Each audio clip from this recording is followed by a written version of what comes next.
Middle east में जो तनाव हमेशा से सुलग रहा था वो अब एक खुली जंग की शक्ल ले चुका है। अमेरिका और ईरान आमने सामने हैं। तो आखिर इस जंग की चिंगारी कैसे भड़की?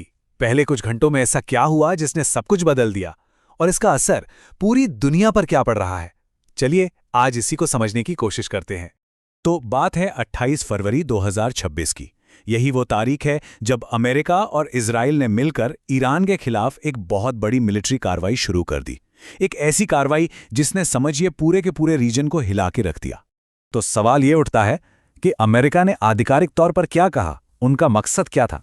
खैर, राष्ट्रपति ट्रंप के शब्दों में कहें तो मकसद था ईरानी शासन से पैदा हो रहे खतरों को खत्म करना और अमेरिकी लोगों की हिफाजत करना। यही वो वजह थी जो दुनिया के सामने रखी गई और इसी बयान ने इस मिलिट्री ऑपरेशन की जमीन तैयार की। लेकिन जाहिर है ईरान चुप बैठने वालों में से नहीं था। उनकी तरफ से चेतावनी बिल्कुल साफ थी। अगर हमला हुआ तो जवाब मुंह तोड़ होगा। मतलब ये लड़ाई एक तरफा तो बिल्कुल नहीं होने वाली थी। ये बात शुरू से ही तय हो चुकी थी। और बस जिस जंग का डर दुनिया को इतने सालों से था वो आखिरकार सच हो ही गया। तो चलिए अब जरा देखते हैं कि इस लड़ाई के शुरुआती घंटे कैसे थे। अमेरिकी और इजरायली फौजों ने एक जॉइंट ऑपरेशन लॉन्च किया जिसका नाम रखा गया ऑपरेशन एपिक फ्यूरी। और फिर देखते ही देखते पूरा का पूरा इलाका एक जंग के मैदान में बदल गया। इन शुरुआती हमलों का जो सबसे बड़ा और शायद सबसे चौंकाने वाला नतीजा निकला वो ये था कि ईरान के supreme leader Ayatollah Ali Khamenei मारे गए। उनकी मौत से ईरान में अचानक एक बहुत बड़ा पावर वैक्यूम, मतलब नेतृत्व का एक खालीपन पैदा हो गया। अब आते हैं एक्शन पर, हमले और फिर जवाबी हमले। जैसा कि पहले भी कहा, ये कोई एक तरफा मामला नहीं था। ये मिसाइलों का, ड्रोन्स का और साथ ही साथ एक दूसरे के खिलाफ किए जा रहे दावों का एक बहुत ही खतरनाक खेल बन चुका था। तो देखते हैं कि पहले हमले कहाँ हुए और ईरान ने फिर पलटवार कैसे किया। लड़ाई के पहले 72 घंटे तो बहुत ही तेज और घटनाओं से भरे हुए थे। 28 फरवरी को अमेरिका इजराइल ने हमला शुरू किया। उनका पहला निशाना था ईरान की सबसे ताकतवर मिलिट्री फोर्स IRGC, यानी इस्लामिक रेवोल्यूशनरी गार्ड कॉर्प्स। ठीक अगले दिन 1 मार्च को ईरान ने पलटवार कर दिया और 2 मार्च आते आते ईरान ने दुनिया के सबसे अहम समुद्री रास्ते स्ट्रेट ऑफ हॉर्मुज को बंद करने की धमकी तक दे डाली। यहाँ एक बहुत दिलचस्प बात सामने आती है। देखिए कैसे एक ही घटना की 2 बिल्कुल अलग अलग कहानियां बताई जा रही हैं। ईरान का दावा था कि उसने कुवैत में अमेरिकी बेस को तबाह कर दिया। वहीं दूसरी तरफ अमेरिकी मिलिट्री कह रही थी कि नुकसान बहुत कम हुआ और सिर्फ 4 सैनिक मारे गए। तो ये सिर्फ जमीन पर लड़ी जा रही जंग नहीं थी, ये एक इन्फॉर्मेशन वॉर भी था। और ये जो अफरा तफरी थी, ये सिर्फ एक बेस तक नहीं रुकी। बहुत जल्द ही लड़ाई की आग पूरे गल्फ रीजन में फैल गई। सऊदी अरब और कुवैत की तेल रिफाइनरियों पर हमले होने लगे। समंदर में जहाज़ों को टारगेट किया जाने लगा और माहौल में कन्फ्यूजन इतना ज़्यादा था कि कुवैत ने गलती से अमेरिका के ही फाइटर जेट्स को मार गिराया। सोचिए। और इस सारी तबाही और कन्फ्यूजन के बीच जो सबसे भारी कीमत चुकानी पड़ी वो थी इंसानी जानों की। ईरान के अंदर शुरुआती हमलों में ही ईरानी रेड क्रेसेंट के मुताबिक 555 लोगों की जान चली गई। तो चलिए अब जरा जंग के मैदान से हटकर पॉलिटिक्स की दुनिया में चलते हैं, क्योंकि ये लड़ाई सिर्फ बमों और मिसाइलों की नहीं थी। इसने पूरी दुनिया को पॉलिटिकली भी बांट दिया था। और इस पूरे सियासी तूफान के बीच एक देश का नाम आया जिसकी किसी ने उम्मीद नहीं की थी, भारत। हुआ ये कि हमले शुरू होने से ठीक 48 घंटे पहले भारत के प्रधानमंत्री नरेंद्र मोदी इजराइल के दौरे पर थे।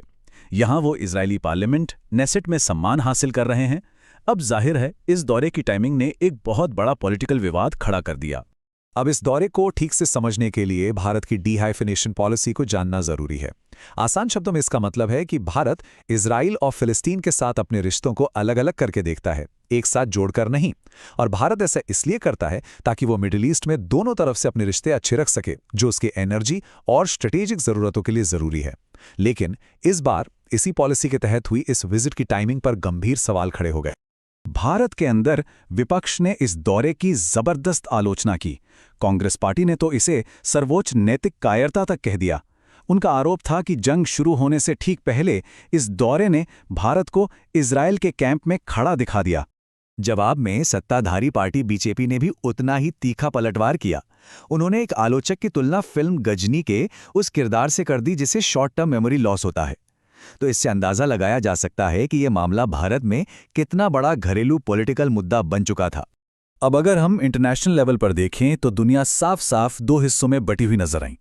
एक तरफ थे ब्रिटेन, फ्रांस और जर्मनी जैसे पश्चिमी देश जो ईरान के जवाबी हमलों की आलोचना कर रहे थे, और दूसरी तरफ थे चीन और रूस जो अमेरिका और इजराइल के पहले हमले को ही आक्रामकता यानी एग्रेशन बता रहे। जंग का असर सिर्फ जमीन और सियासत पर ही नहीं बल्कि दुनिया भर के बाजारों पर भी पड़ा। तो चलिए अब देखते हैं कि इस लड़ाई ने ग्लोबल इकोनॉमी में कैसी हलचल मचा दी। जैसे ही जंग की खबर बाजारों तक पहुंची, वहां खलबली मच गई। एक्सपर्ट्स जिसे जियोपॉलिटिकल रिस्क कहते हैं, वो अचानक से बहुत बढ़ गया। इसका सीधा सा मतलब था अनिश्चितता, और जब बाजार में अनिश्चितता होती है तो इन्वेस्टर्स में डर का माहौल बन जाता है। और इसका असर भी फौरन दिखने लगा। तेल के दाम आसमान छूने लगे। इन्वेस्टर्स ने शेयर मार्केट से पैसा निकालकर गोल्ड जैसी सेफ जगहों पर लगाना शुरू कर दिया। और जो सबसे बड़ी टेंशन थी वो थी स्ट्रेट ऑफ हॉर्मुज को लेकर, क्योंकि अगर ये रास्ता बंद हो जाता तो दुनिया की करीब 20% तेल सप्लाई पर बहुत ही बुरा असर पड़ सकता था। और ये चिंता सिर्फ बाजार के एक्सपर्ट्स तक ही नहीं थी, आम लोगों में भी बेचैनी साफ दिख रही थी। सोशल मीडिया पर कुछ ऐसे पोस्ट्स भी चल रहे थे, क्या तीसरा विश्व युद्ध शुरू हो गया है? अगर ऐसा है तो क्या हमें ऑफिस का काम करना बंद कर देना चाहिए? मतलब लोगों में डर तो था, लेकिन वो इसे थोड़े ह्यूमर के साथ भी देख रहे थे। तो इन सब के बाद सबसे बड़ा सवाल यही है कि आगे क्या? कुछ ऐसे सवाल हैं जिनके जवाब अभी तक नहीं मिले हैं और अब पूरी दुनिया की नजरें उन्हीं पर टिकी हैं। आगे क्या होगा ये समझने के लिए हमें 3 चीजों पर नजर रखनी होगी। पहला, ईरान का अगला लीडर कौन होगा? दूसरा, क्या ये लड़ाई और फैलेगी? क्या ईरान के सहयोगी जैसे कि हिजबुल्लाह भी इसमें पूरी तरह से कूद पड़ेंगे? और तीसरा, रूस और चीन जैसी बड़ी ताकतें अगला कदम क्या उठाएंगी? और आखिर में हम बस इसी एक सवाल के साथ रह जाते हैं, क्या ये एक कैलकुलेटेड, सोचा समझा हमला था, या फिर ये एक ऐसे बवंडर की शुरुआत है जो किसी के भी काबू से बाहर हो जाएगा? ये वो सवाल है जिसका जवाब शायद हमें आने वाला वक्त ही देगा।